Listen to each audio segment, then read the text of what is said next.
Hello everyone. स्वागत है आप सभी का हमारे विद्युत बंधन इंजीनियरिंग इंस्टीट्यूट में। कैसे हो आप सभी? उम्मीद करता हूँ आप सभी अच्छे होंगे और अपनी पढ़ाई भी अच्छे से कर रहे होंगे।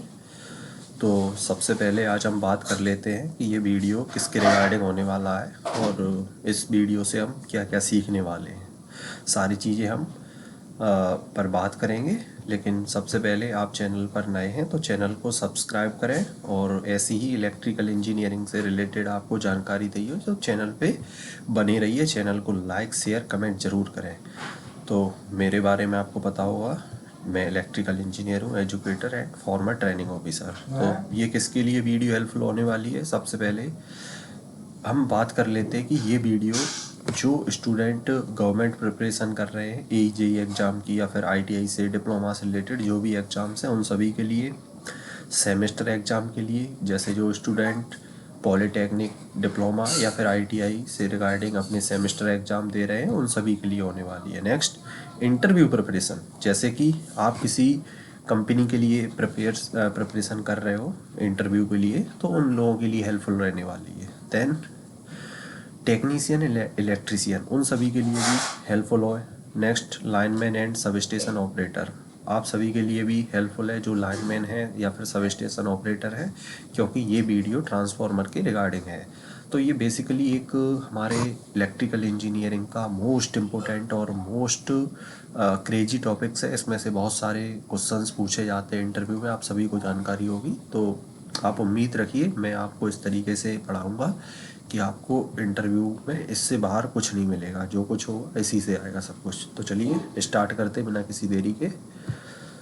First of all, transformer. Transformer होता क्या है?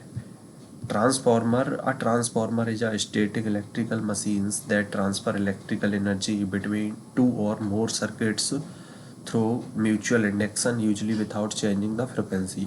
अब दोस्तों, ट्रांसफार्मर क्या है? ट्रांसफार्मर एक इलेक्ट्रिकल मशीन है। किस तरीके का मशीन है दोस्तों? इलेक्ट्रिकल मशीन है।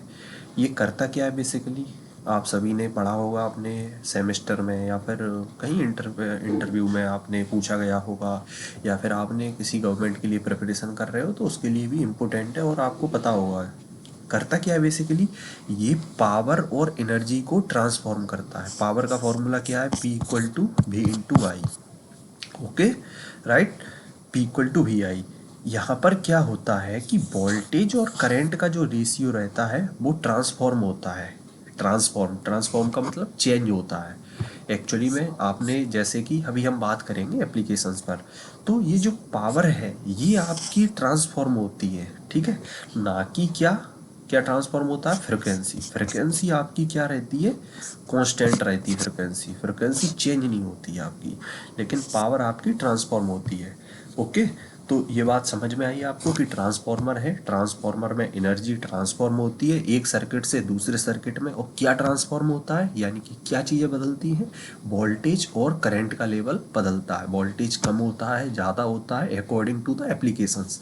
हम बात कर लेते हैं नेक्स्ट एप्लीकेशंस। उससे पहले मैं आपको बताना चाहूँगा कि ये वीडियो सिर्फ बेसिक्स नॉलेज के पर्पज से है। हम इसे में डिटेल में बात नहीं करने वाले हैं। हम डिटेल वीडियो के लिए एक एक्स्ट्रा वीडियो बनाएंगे जिसमें कि ट्रांसफार्मर के सारे ऑपरेशंस और जो भी चीज़ें हैं हम उन पर बात करेंगे। लेकिन फ़िलहाल हम बात करने वाले सिर्फ उसके बेसिकली जो प्रिंसिपल्स हैं, जो उसके पार्ट्स हैं, जो उसके ट्रांसफार्मर के पार्ट्स के वर्किंग है, हम उन सभी के बारे में बात करने वाले हैं। लेकिन मैं आपको विश्वास दिलाता हूँ, गारंटी देता हूँ कि ये वीडियो देखने के बाद आपका ट्रांसफार्मर वाला पार्ट पूरा ख़त्म हो जाएगा। ओके, तो चलिए हम बात करते हैं ट्रांसफार्मर किस वर्किंग प्रिंसिपल पर वर्क करता है। ट्रांसफार्मर म्यूचुअल इंडक्शन प्रिंसिपल पर वर्क करता है। यानी कि म्यूचुअल इंडक्शन का मतलब क्या होता है आप समझते होंगे, मैं उम्मीद करता हूँ। लेकिन फिर भी नहीं तो मैं इसके ऊपर एक पार्टिकुलर वीडियो बनाऊंगा। आप चैनल पर जुड़े रहिए और हमारी प्लेलिस्ट में जाकर चेक कर लीजिएगा, आपको वीडियो उसमें मिल जाएगी। तो ये हो गया ट्रांसफार्मर का बेसिक डेफिनेशन।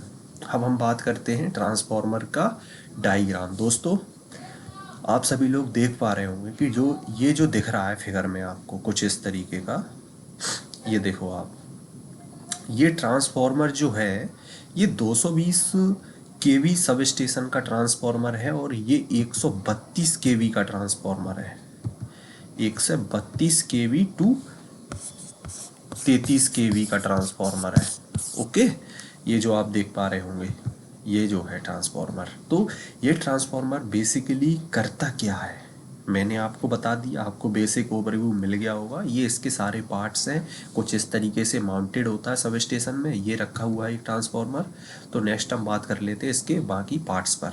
चलिए, अब ये चीज़ जो रहने वाली है गाइस, ये बहुत ही ज़्यादा इम्पोर्टेंट है, बहुत ज़्यादा। ये जो टॉपिक्स हैं, आप अगर ये टॉपिक्स कवर कर लिए तो मैं आपको ट्रस्ट लाता हूँ कि आपका ट्रांसफार्मर से रिलेटेड एक भी कॉन्सेप्ट नहीं छूटेगा। इस बात की गारंटी मैं लेता हूँ दोस्तों, क्योंकि ये जो आप देख पा रहे हो ना, ये जितने भी उसके पार्ट्स हैं, क्वेश्चन इसी में से बन के आता है।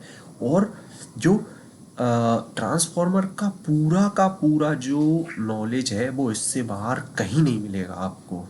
ये बात की गारंटी मैं देता हूँ। बस आप समझते चलिए, वीडियो को लास्ट तक देखिए और चैनल पर नए हैं तो सब्सक्राइब जरूर कर लें, क्योंकि इस तरह की वीडियो हमारे चैनल पर आती रहेंगी। पूरी इलेक्ट्रिकल इंजीनियरिंग का जितने भी सब्जेक्ट्स हैं, जितने भी प्रैक्टिकल इक्विपमेंट्स हैं, या फिर इंटरव्यू के रिगार्डिंग जितने भी क्वेश्चन पूछने वाले हैं, सारे आपको मिलेंगे 1 बाय 1। ओके, तो चलिए हम कंटिन्यू करते हैं एक एक पार्ट पर, सभी पर। First of all magnetic core. Magnetic core क्या होती है दोस्तों? जैसे ये हमारा ट्रांसफार्मर है, ये आप देख पा रहे होंगे, ये ट्रांसफार्मर है, ये ट्रांसफार्मर का फिगर है। अब ये मैग्नेटिक जो कोर है, जिसमें मैग्नेटिक फ्लक्स ट्रेवल करता है, यानी कि आपने सप्लाई दी, सप्लाई देने के बाद करंट गया, करंट से क्या होता है, एक फ्लक्स जनरेट होता है जो कि उसके कोर में फ्लो करता है। ओके, समझ पा रहे होंगे आप। ये देखो, ये फिगर में देखिए आप सभी, ये देखो ट्रांसफार्मर का कोर है, ये ट्रांसफार्मर का ही क्या है, फ्लक्स फ्लो कर रहा है। कुछ कैसे करता है ट्रांसफार्मर में फ्लक्स, और क्या रिएक्शन होता है, ये सभी डिटेल्ड वीडियो बनाऊंगा मैं, उस पर बात करेंगे, क्योंकि इसका एक पूरा फंडामेंटल्स है ट्रांसफार्मर का एक अपना। तो इसमें लिखा भी है, आप देख सकते हो, provide a magnetic paths for the flux. Next है made of laminated silicon steels. Silicon steel से बना होता है दोस्तों। नेक्स्ट हम बात करने वाले हैं प्राइमरी बाइंडिंग्स में। प्राइमरी बाइंडिंग्स होता क्या है बेसिकली? प्राइमरी बाइंडिंग्स, जैसे ये हमारा जो ट्रांसफार्मर है, इसकी जहाँ पर हम सप्लाई देते हैं, जो हमारा सप्लाई से कनेक्ट होता है ट्रांसफार्मर का, वो बाइंडिंग्स को हम प्राइमरी बाइंडिंग्स कहते हैं। जहाँ से हम लोड कनेक्ट करते हैं उसको हम सेकेंडरी बाइंडिंग कहते हैं। अब जैसे हिंदी में हम बात कर लेते हैं, जो हमारे हिंदी वाले स्टूडेंट्स हैं वो समझ पा रहे होंगे, प्राथमिक कुंडली और द्वितीयक कुंडली। ओके, तो ये है बेसिकली। तो ये आपका कोर रहता है, कोर पे बाइंडिंग होती है। एक बाइंडिंग को हम प्राइमरी कहते हैं और एक को सेकेंडरी कहते हैं। लेकिन जब आप हायर एजुकेशन या फिर हायर स्टडी के लिए आप जाएंगे तो वहाँ पर HB और LV में बात की जाती है दोस्तों।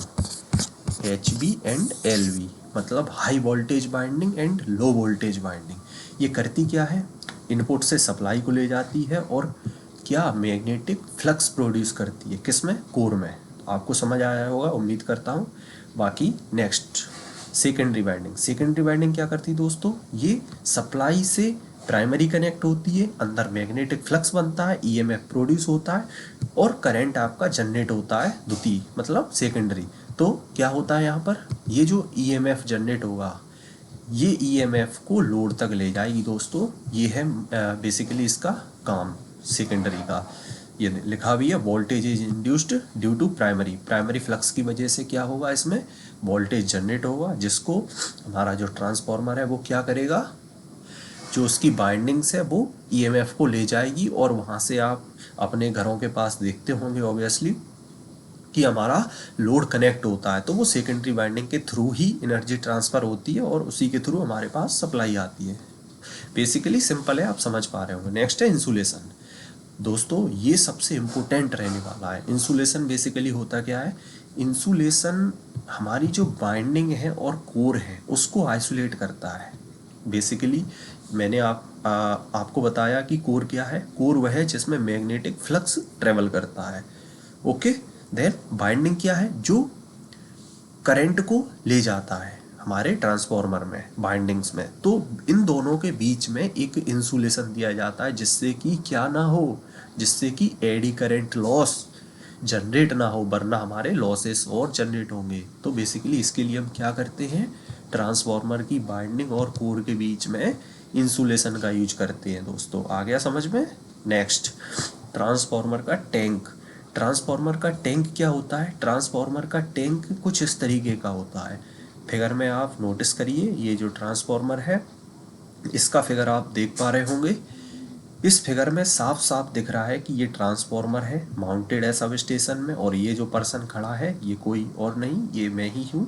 जब मैं ट्रेनिंग कर रहा था सब स्टेशन में अपने 3rd ईयर में, उस समय का ये फोटोज है जहाँ पर मैंने 220 सब स्टेशन में बहुत सारी चीज़ों को सीखा, एक एक चीज़ों की बारीकी प्रिंसिपल्स को जाना, और उसके वर्किंग के बारे में मैं अच्छे से भली भांति हूँ, इसीलिए आपको मैं बहुत अच्छे से एक्सप्लेन कर सकता हूँ दोस्तों।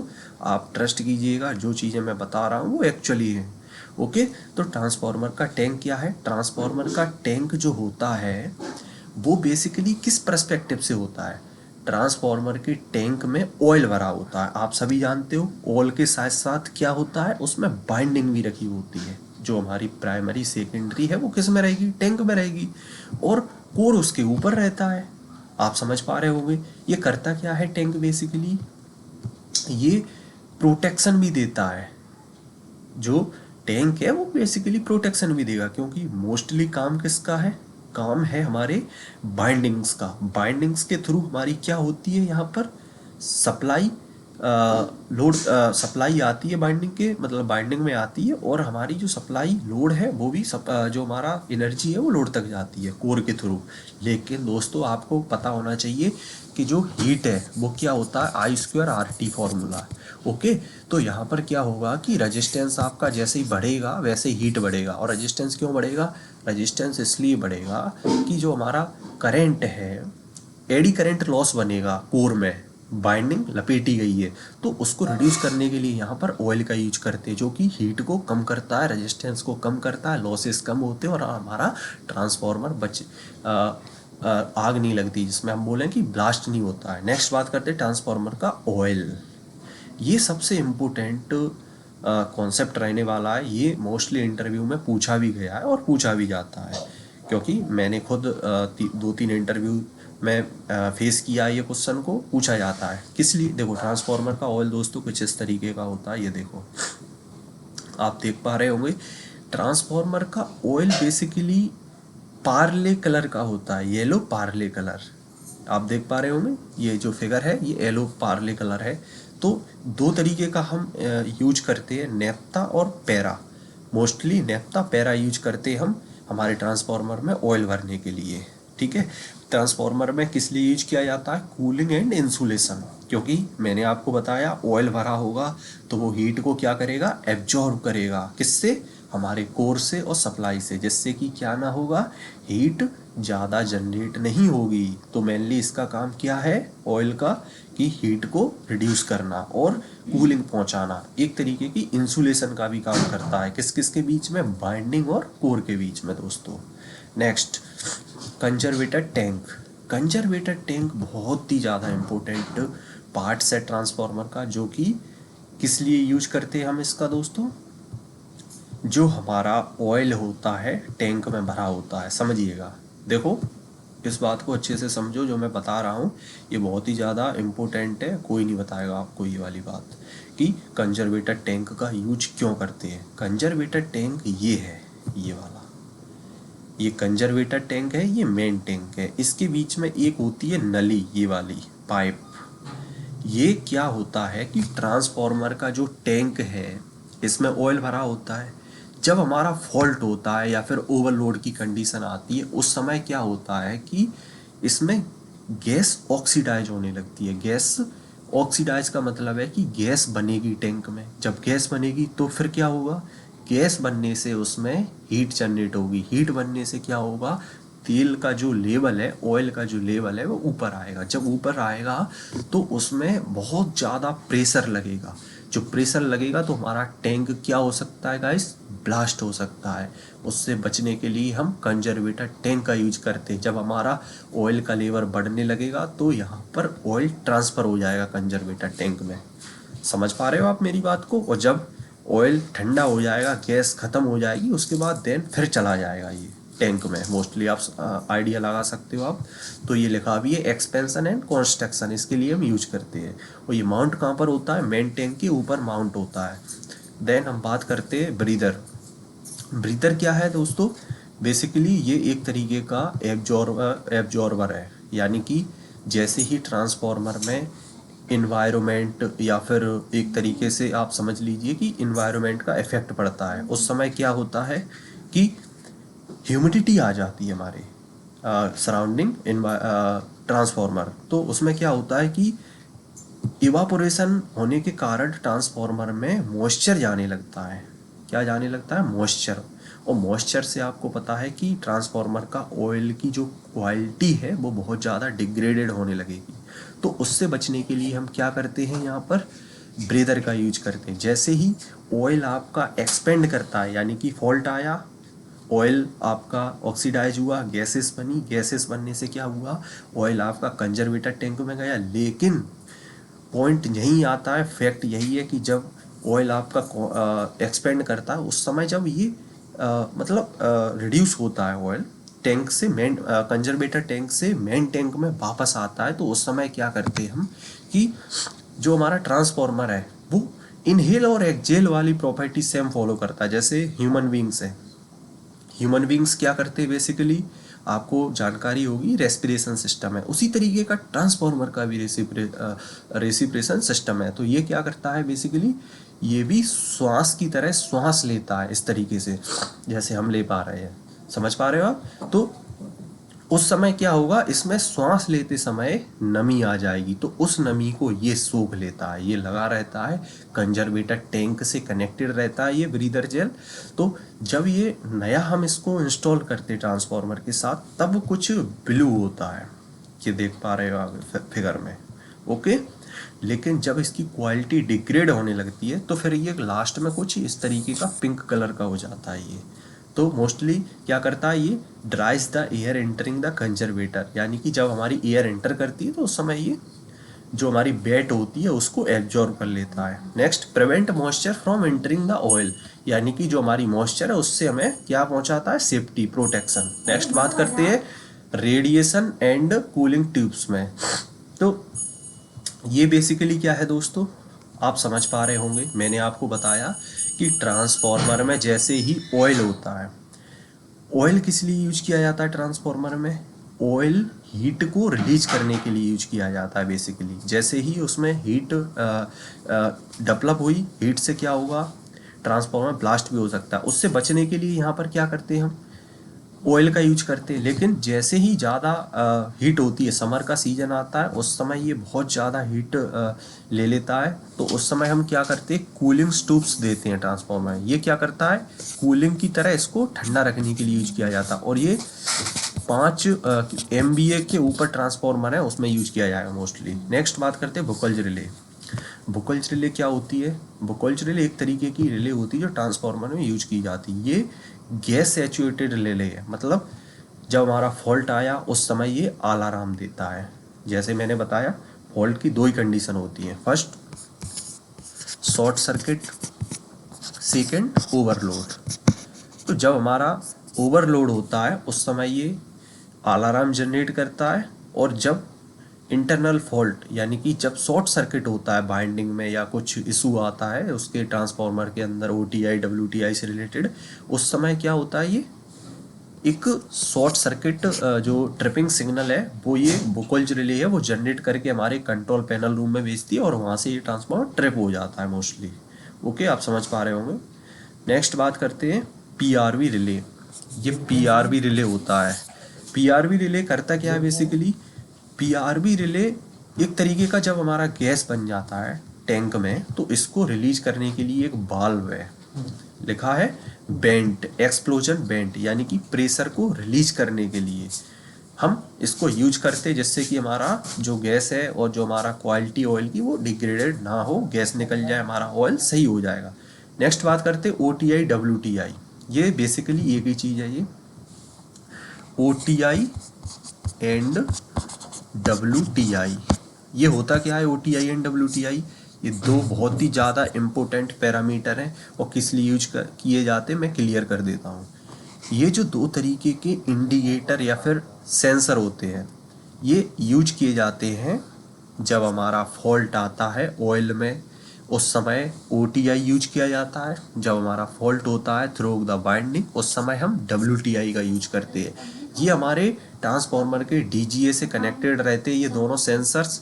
और देन ये सेंसर्स क्या करते हैं, सिग्नल जनरेट करते हैं। उसी के पास DGA एनालाइजर लगा होता है। बेसिकली मैं आपको एक नेक्स्ट वीडियो में डिटेल्ड में बताऊंगा। तो उसमें क्या होता है बेसिकली, जैसे ही इसके अंदर फॉल्ट आया, ये रिले जनरेट करेगा और जनरेट करने के बाद ये OTI WTI कुछ इस तरीके का रहता है, उसमें लगा रहता है। तो ये क्या करता है, सिग्नल भेजेगा पैनल रूम में और वहाँ से भी क्या होगा, ट्रांसफॉर्मर ट्रिप हो जाएगा through the master relay. Control panel room में लगा रहता है। मैं उसका भी बात करूंगा, एक नेक्स्ट वीडियो पार्टिकुलर वीडियो बनाऊंगा जिसमें कि पूरा कंट्रोल पैनल रूम को आपको समझा दूंगा, जिससे कि सारी चीज़ें क्लियर हो जाएंगी। LT क्या है, ST पैनल क्या है, ब्रेकर क्या है, सब पे बनाऊंगा, डोंट वरी। तो ये है आपका क्या, WTI OTI में मोस्टली कि अलार्म जनरेट करना है ओवर हीटिंग के केस में, या फिर ऑयल का लेवल कम हो गया है, बेसिकली इसलिए यूज करते हैं, सिंपल है। नेक्स्ट बात करते हैं बुशिंग।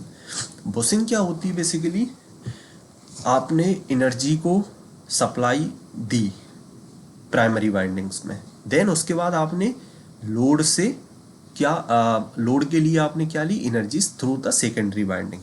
तो उसके लिए ट्रांसफार्मर का टैंक से कंडक्टर वाला जो पार्ट है वो कनेक्ट ना हो पाए, अदरवाइज यहाँ पर ह्यूमन कैन बी शॉक्ड, मतलब आपको शॉक भी लग सकता है। ठीक है, तो ये है मोस्टली इसका जो भी इम्पोर्टेंट है कि बुशिंग ये कुछ इस तरीके की होती है। LV HV, HV की तरफ यूज होने वाली बुशिंग को HV कहते हैं, LV की तरफ यूज होने वाली बुशिंग को LV कहते हैं। तो ये क्या करती है, एक्सटर्नल कनेक्शंस यानी कि इंसुलेटेड करती है हमारे जो टर्मिनल्स हैं। Then safely carry high voltage outside the tank. जो वोल्टेज है वो टैंक से आपका बिल्कुल सेफ रहेगा। टैंक पर कोई करंट नहीं आता है, ना ही कोई वोल्टेज आता है। That's a practical and this is field me, okay. And next बात करते हैं OLTC। OLTC क्या होता है, ऑन लोड टैप चेंजर। ये one of the most important concept है। आप इस बात को समझिए कैसे, मैं बताता हूँ आपको। जैसे कि ट्रांसफार्मर आपका चल रहा है, ऑन कंडीशन में है, ओके। लेकिन होता क्या है, जब समर का सीजन आता है उस समय हमारा लोड है वो बहुत ज़्यादा बढ़ जाता है। तो उस समय हम क्या करते हैं, इस चीज़ को इंक्रीज करने के लिए, वोल्टेज का स्टेप अप करने के लिए वोल्टेज को क्या करते हैं, जब वोल्टेज ड्रॉप होने लगता है उस समय रेगुलेशन का यूज करते हैं। एक तरीके से वोल्टेज को स्टेप अप करते हैं, यानी कि एक तरीके से वोल्टेज बढ़ाते हैं। वो कौन करता है, ये टैप चेंजर। ये फिगर में दिख रहा होगा आपको, इसमें ये तीन जो इंडिकेटर होते हैं, इससे हमारा वोल्टेज का लेवल स्टेप अप हो जाता है, okay. Common in power transformer use करते हैं और वोल्टेज एडजस्ट करने के लिए जब ट्रांसफार्मर ऑपरेशन में होता है, जब हमारा ट्रांसफार्मर चल रहा होता है ऑन लोड, उस समय हम इससे कर सकते हैं। तो ये one of the most important part है ये उसका। Then name plate. Name plate क्या है, जैसे कोई भी मशीन्स है, कोई भी इक्विपमेंट्स है, उसमें नेम प्लेट क्यों दिया जाता है। आपने देखा होगा आपके इंडक्शन मोटर्स हैं या फिर कोई भी इलेक्ट्रिकल इक्विपमेंट्स है, सब में नेम प्लेट ऑलमोस्ट दिया रहता है। उसका मेन रीज़न है उसकी स्पेसिफिकेशन जानने के लिए कि उसकी रेटिंग्स क्या है।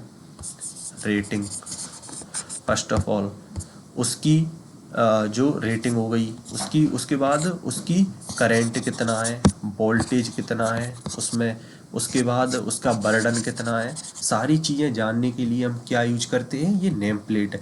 जो आपकी कंपनी होती है, जो आपकी मैन्युफैक्चर कर रही है, वो सारी चीज़ें लिख के देगी इसमें। ये देखो, ये ABB द्वारा बनाया गया ये क्या है, ट्रांसफार्मर है, जिसकी 100 kVA का ट्रांसफार्मर है, जिसका ये सीरियल नंबर दिया गया है 2014, मैन्युफैक्चरर ईयर है और उसके बाद ये सारी चीज़ें लिखी हुई हैं, फ्रिक्वेंसी कितने हर्ट्ज पर है, कनेक्शंस दिए गए हैं, 11 केवी का ये क्या है, वोल्टेज है। और एक चीज़ और बता दूं आपको कि ट्रांसफार्मर जो होता है इसमें हमेशा लिखा रहता है कि 11 केवी का है ये, और ये क्या करेगा, 415 वोल्टेज में कन्वर्ट करेगा। लेकिन बेसिकली ऐसा होता नहीं है। क्या है कि ट्रांसफार्मर में प्राइमरी की तरफ हमेशा 11 केवी से ग्रेटर देन वोल्टेज क्या किया जाता है, क्या किया जाता है, उस पर इंजेक्ट किया जाता है always in their primary bindings. Okay, तो ये है, इसमें कॉइल्स की संख्या सारी चीज़ें दी रहती हैं। मैं इस पर बात करूंगा, एक पर्टिकुलर वीडियो बनाऊंगा सभी मशीन्स की,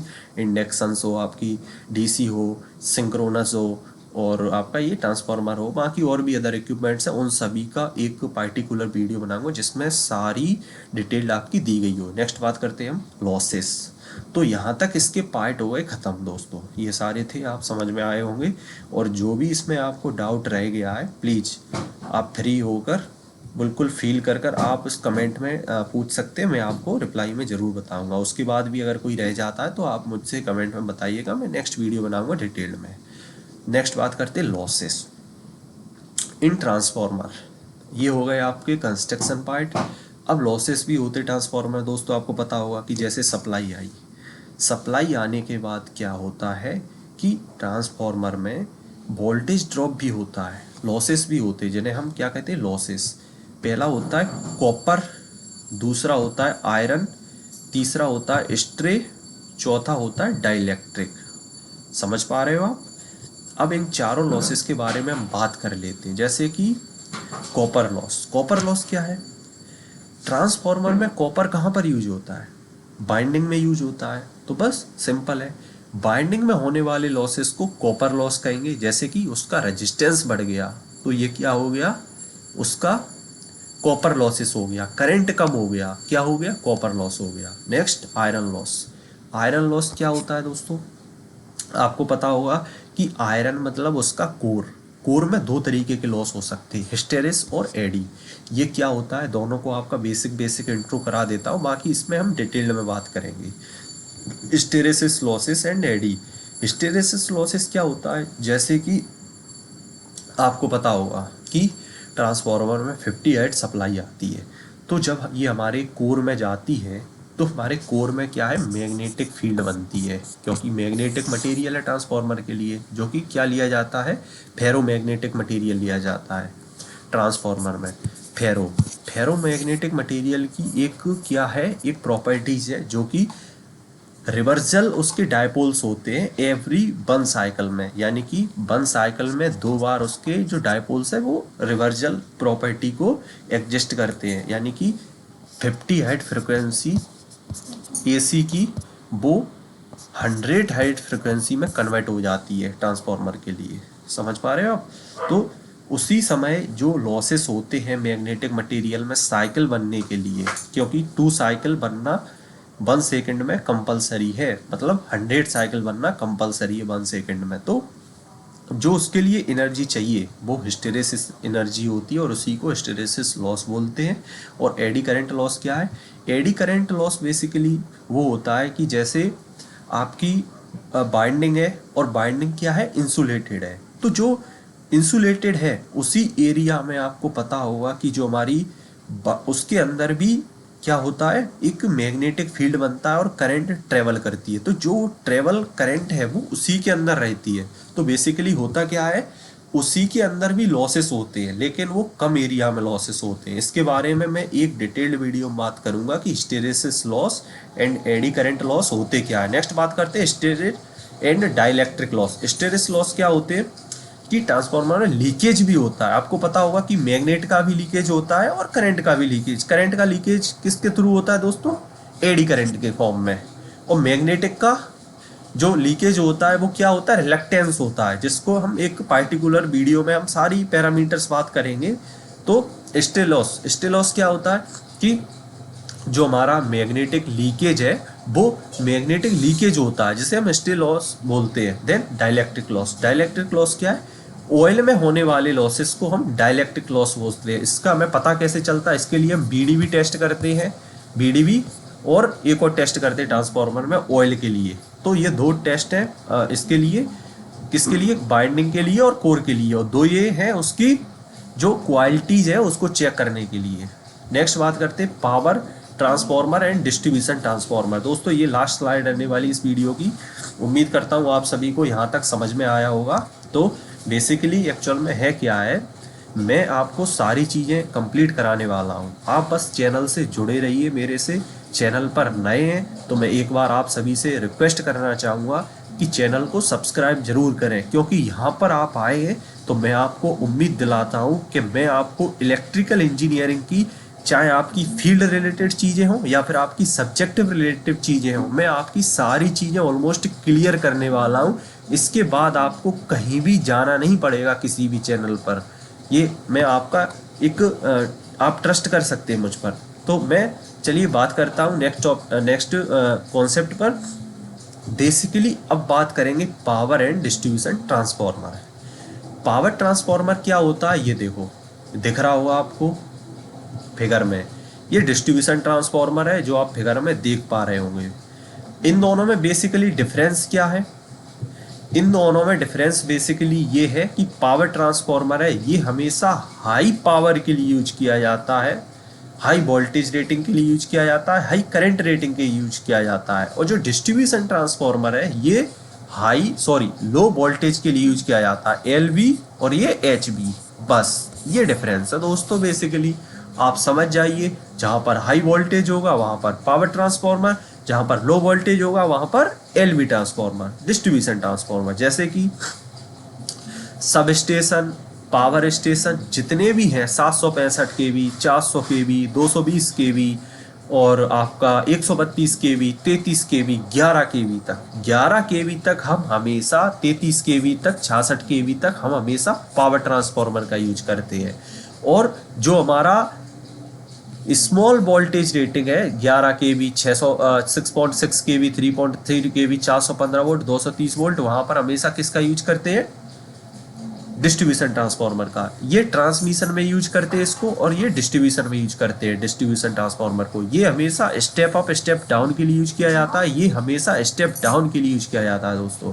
तो बेसिकली इसमें इम्पोर्टेंट यही है कि ये आप देख सकते हैं इसमें फ्लक्स डेंसिटी भी कम रहने वाली है, क्योंकि हाई इसमें फ्लक्स जनरेट नहीं होगा, क्योंकि स्मॉल वोल्टेज है तो वोल्टेज और फ्लक्स बेसिकली डायरेक्टली प्रोपोर्शनल होते हैं दोनों। तो जितना फ्लक्स होगा generate according to the voltage level, तो यहाँ पर वोल्टेज कम है ऑब्वियसली फ्लक्स कम जनरेट होगा। जब फ्लक्स कम जनरेट होगा तो फ्लक्स डेंसिटी भी कम होगी। फ्लक्स डेंसिटी क्या है दोस्तों, BM इक्वल टू ∅/A। यहाँ पर एरिया कम है। एक मिनट मैं आपको क्लियर कर देता हूँ ये वाला कॉन्सेप्ट, आपको फिर दोबारा समझने की जरूरत नहीं पड़ेगी। एक मिनट, सॉरी दोस्तों, एक minute.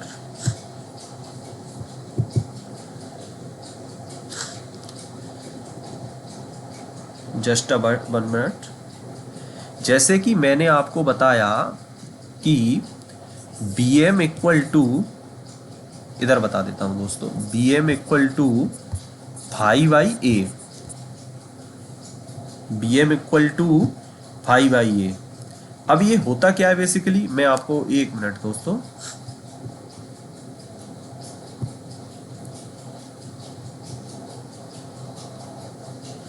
∅/A।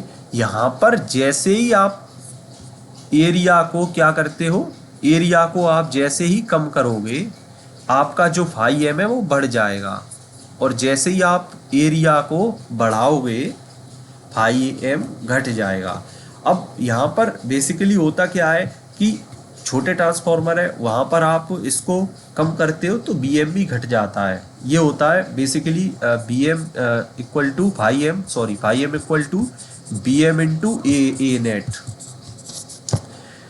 ∅m directly proportional है एरिया के, यानी कि जितना आपका फ्लक्स कम होगा उतना ही क्या कम होगा, आपका एरिया। बस समझ जाइए इस कॉन्सेप्ट को, हमेशा के लिए छुट्टी खत्म। जितना फ्लक्स कम होगा उतना एरिया कम होगा। आप छोटे ट्रांसफॉर्मर है, फ्लक्स कम होगा ऑब्वियसली, तो क्या कम होगा, उसका एरिया भी कम होगा। इसीलिए आपके यहाँ पर छोटे ट्रांसफॉर्मर यूज किए जाते हैं, इंडस्ट्री में बड़े ट्रांसफॉर्मर यूज किए जाते हैं, जैसा कि आपने फर्स्ट स्लाइड में देखा होगा। तो यही है basically power and distribution transformer, और यही थे मैंने इसके पार्ट्स। दोस्तों आपको समझ आए होंगे मैं उम्मीद करता हूँ, और अगर फिर भी कुछ रह गया है बेसिक इंट्रो में तो मैं आपके लिए एक सेपरेट वीडियो बनाऊंगा, आप कमेंट सेक्शन में ज़रूर बताएं। तो आज के लिए आपका ये क्वेश्चन रहने वाला है, जो कि क्या है, क्विज टाइप का है। क्वेश्चन है, भाई can transformer not operate on a DC supply, explain the technical reason. इनमें से कौन सा ऑप्शन हो सकता है दोस्तों, आप मुझे कमेंट सेक्शन में इसका आंसर जरूर बताएं। इस क्वेश्चन का क्वेश्चन एक बार मैं फिर एक्सप्लेन कर देता हूं, सुनिएगा ध्यान से, कि ट्रांसफार्मर को हम एसी पर ही क्यों यूज करते हैं, डीसी पर हम क्यों यूज नहीं करते हैं। तो इसका आंसर आप टेक्निकल जो पूछा गया है उसी लैंग्वेज में आप एक्सप्लेन करके कमेंट सेक्शन में ज़रूर बताइए। उम्मीद करता हूँ आप सभी को ये समझ आया होगा, और इसके बावजूद भी अगर कुछ रह गया है मैं आपसे एक बार अगेन रिक्वेस्ट करता हूँ कि आप कमेंट सेक्शन में ज़रूर बताएं। और बाकी आप हमारे चैनल पर नए हैं तो चैनल को सब्सक्राइब जरूर कर लें, शेयर जरूर करें अपने दोस्तों के साथ, क्योंकि जो भी स्टूडेंट्स हैं, चाहे वो डिप्लोमा के हों, चाहे वो सेमेस्टर एग्जाम्स के हों, चाहे वो आईटीआई के हों, किसी भी इंटरव्यू की प्रिपरेशन कर रहे हो, किसी भी एग्जाम के लिए प्रिपरेशन कर रहे हो, इस चैनल पर आपको इलेक्ट्रिकल इंजीनियरिंग से रिलेटेड पूरा कंटेंट दिया जाएगा। आप बिल्कुल निष्फिक्र रहिए, बस चैनल पे बने रहिए और वीडियो लास्ट तक जरूर देखें। Thank you.